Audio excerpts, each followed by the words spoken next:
চারটা পাঁচটা বিষয় আপনি উল্লেখ করেছেন, রাজনৈতিক, সামাজিক, কূটনৈতিক, অর্থনৈতিক, চারটা আমি বলেছি যে কোন জায়গায়, সব জায়গায় তো সমান তালে এগিয়ে যাওয়া সম্ভব হয় না সব সময়, তো কোথায় এগিয়ে আছে এবং কোথায় পিছিয়ে আছে। রাজনৈতিক বিষয়টা যদি আমরা দেখি, আমাদের 17 বছরের রাজনীতি, পরবর্তীতে 18 মাসের রাজনীতি, 18 মাসের পরে এখন 5 মাসের রাজনীতি। আমরা যদি এই তিনটা ভাগে ভাগ করি, 17 বছরের আসলে কোনো দেশের রাজনীতি ছিল না। 18 মাসের যে সময়টা ছিল ইন্টিরিয়াম গভর্নমেন্টের, এইখানেও কোনো রাজনীতি ছিল না। এই টোটাল সময়টা ছিল একটা ষড়যন্ত্রের অংশ। ষড়যন্ত্রটা যেভাবেই হোক রাজনৈতিক দলকে জড়িয়ে এই ষড়যন্ত্রটা পাকানো হয়েছে। এই ষড়যন্ত্র আমরা বলতে পারি যে ষড়যন্ত্রের ফলে তো একটা রিজমের পরিবর্তন হয়েছে, ফ্যাসিস্টের পরিবর্তন হয়েছে। ফ্যাসিস্টের পরিবর্তনটা আমরা সবাই চেয়েছি।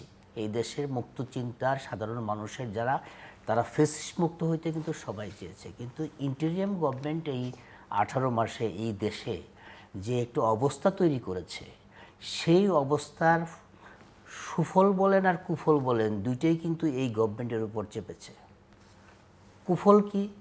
এই দেশের মধ্যে এখন পর্যন্ত আইন শৃঙ্খলার যে অবনতি, মব কালচারের যে সৃষ্টি, অর্থনীতির যে ভঙ্গুর অবস্থা, কূটনীতির যে ভঙ্গুর অবস্থা, দেশের সকল সেক্টর যে নষ্ট করে দেওয়া, ব্যাংকিং খাত, আর্থিক খাত, সকল সেক্টর যে নষ্ট হয়ে গিয়েছিল 18 মাসের সময়ের মধ্যে, কোনো ডেভেলপমেন্ট হয় নাই, কোনো ব্যবসায়ী ব্যবসা করতে পারে না, এই ব্যবসায়ীদের ব্যাংক অ্যাকাউন্ট জব্দ করে রাখা হয়েছে।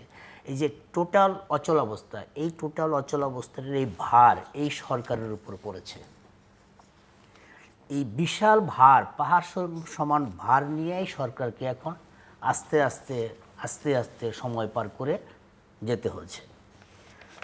এইটার সুফলটা আমরা যদি এইভাবে দেখি যে অর্থনীতির এই ভার কাটানোর জন্য অনেক দিন পর তুলনামূলকভাবে একটা ভালো বাজেট এই গভর্নমেন্ট দিয়েছে। অনেক ক্ষেত্রে কৃচ্ছ্রতা সাধনের কথা বলা হয়েছে, কিন্তু বাজেটের পরবর্তী সময়ে সবসময় আমরা দেখি কোনো না কোনো জিনিসের দাম বাড়ে, বিশেষ করে নিত্য পণ্যের দামটা বাড়ে, কিন্তু এইবার সেই নিত্য পণ্যের দামটা বাড়ে নাই। আমরা সামনে দেখব যে সরকারি কর্মকর্তাদের জন্য নতুন পে স্কেল ঘোষণা করা হচ্ছে।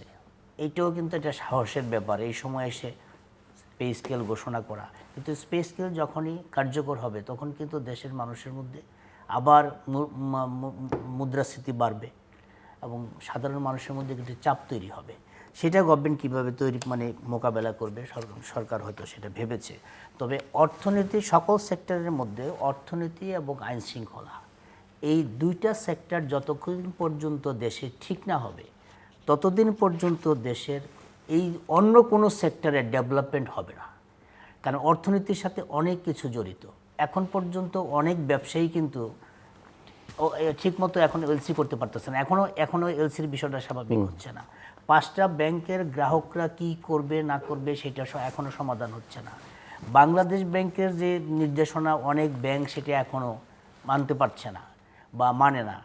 তারপরে এই শেয়ার মার্কেট নিয়ে আজকে মাননীয় প্রধানমন্ত্রী বলেছেন যে শেয়ার মার্কেটে যারা কেলেঙ্কারি করেছে, যারা করেছে তাদের বিচার হবে, দৃশ্যমান বিচার হইতে হবে, শুধু কথার মধ্যে থাকলে হবে না, দৃশ্যমান বিচার হইতে হবে। সংসদে দাঁড়িয়ে প্রধানমন্ত্রী যেটা বলেন, দিস ইজ দ্য রেকর্ড, কিন্তু এই রেকর্ডের মধ্যে যদি শেয়ার বাজারের কেলেঙ্কারির বিচার হয় তখন কিন্তু দেশের অর্থনীতিতে শেয়ার বাজারটা ঘুরে দাঁড়াবে। শেয়ার বাজারে কাদের বিনিয়োগ? যাদের স্বল্প আয়ের মানুষের, নিম্ন আয়ের মানুষের, অথবা বিভিন্ন পুঁজি, ছোট পুঁজির মানুষের কিন্তু শেয়ার বাজারে বিনিয়োগ। আর শেয়ার বাজারে যারা ডাকাতি করে তারা হিউজ পরিমাণ ভলিউম এখানে ইনভলভ করে ডাকাতি করে নিয়ে যায়, ক্ষতিগ্রস্ত হয় সাধারণ মানুষের। আমরা যদি সামাজিক অবস্থার দিকে তাকাই, সামাজিক অবস্থায় এখন পর্যন্ত সামাজিক যে অবক্ষয়টা তৈরি হয়েছিল সেই অবক্ষয়টা কিন্তু এখনও দূর হয় নাই। এখনও আমরা দেখি, কয়েকদিন আগেও দেখলাম যে নবম শ্রেণীর একজন শিক্ষার্থীকে তার শিক্ষক, তার শিক্ষিকা শাসন করার কারণে সেই নবম শ্রেণীর শিক্ষার্থী ওই শিক্ষিকাকে শারীরিকভাবে অপদস্থ করেছে। এই যে ছাত্র দ্বারা শিক্ষক অপমানিত হওয়া, অপদস্থ হওয়া, নিগৃহীত হওয়া, এই কালচারটা কিন্তু শুরু হয়েছে ইন্টিরিয়ামের 18 মাস সময়ের মধ্যে। এর আগে এরকম এক্সাম্পল খুব কমই পাওয়া গেছে। তো এই সামাজিক অবক্ষয়টা কিন্তু আমরা দূর করতে পারি নাই। কূটনীতিতে যদি বলি যে কূটনীতিতে আমাদের 5 মাস সময়ের মধ্যে নানা রকম কূটনৈতিক চাপ ছিল, তার মধ্যে একটা বড় চাপ ছিল যে ইন্টেরিয়াম গভর্নমেন্ট আমেরিকার সাথে যে চুক্তিটা করে গেছে সেই চুক্তিটা আমার দেশের পক্ষে না বিপক্ষে, এটা নিয়ে নানা রকম কথাবার্তা হয়েছে এবং সেই চুক্তিটা প্রকাশ করার জন্য কথাবার্তা বলা হয়েছে। আমেরিকার একটা চাপ ছিল, ইন্টেরিয়াম গভর্নমেন্ট করেছে, অথবা যেভাবেই হোক এখন বলা হচ্ছে যে সকল রাজনৈতিক দলের সম্মতিতেই ইন্টেরিয়াম গভর্নমেন্ট সেই চুক্তিটা করেছে।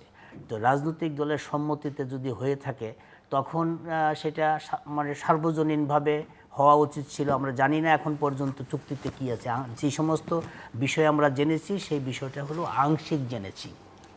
এরকম একটা সময়ে মাননীয় প্রধানমন্ত্রী তার প্রথম সফরে চায়না যাবে না, মানে ভারত যাবে, কোনটা গেলে দেশের জন্য ভালো হয়, কোনটার মধ্যে কোন রাজনীতি আছে, সেই রাজনীতি যখন সাধারণ মানুষ হিসাব করতে শুরু করেছে এবং বিশিষ্টজন বা এই জাতীয় বিজ্ঞজন, আমাদের কূটনীতি নিয়ে যারা ভাবেন তারা যখন এটা ভাবতে শুরু করেছেন তখন তিনি একটা ট্রাম্প খেলে দিয়েছেন, মালয়েশিয়া হয়ে তিনি চায়না চলে গেছেন।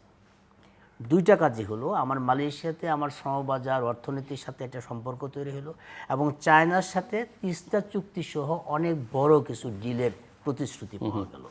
এখন এই যে আমরা কূটনৈতিক এই সফলতার যদি এই জায়গাটায় ধরি, এই সফলতা আমার ঘরে আনতে হলে কি করতে হবে? শ্রমবাজার যদি আমি ঠিক করতে চাই, শ্রমবাজার ঠিক করতে হলে আমার শুধু লেবার মালয়েশিয়া পাঠাইলে হবে না, আমার দক্ষ জনশক্তি তৈরি করতে হবে।